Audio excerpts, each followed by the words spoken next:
Po dlhej dobe opäť nový príspevok. Za ten čas, čo som nebol aktívny, sa toho stihlo udiať celkom dosť.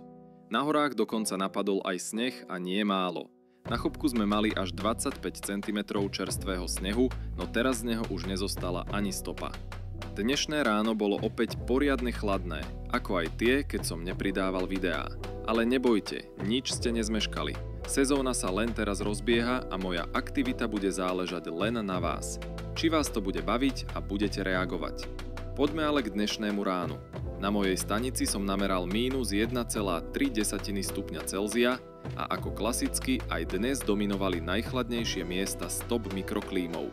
Najchladnejšie bolo na Veľkej Polane, kde teplota klesla až na -12,3 stupňa Celzia. A najchladnejšou obcou bola opäť Sihla s teplotou -6 stupňov Celzia. Nezabudnite podporiť lovcov mrazov SK. Bez ich práce by sme o týchto miestach ani netušili. A ja budem rád, ak mi napíšete do komentárov, či vás tieto videá bavia a či chcete, aby som pokračoval.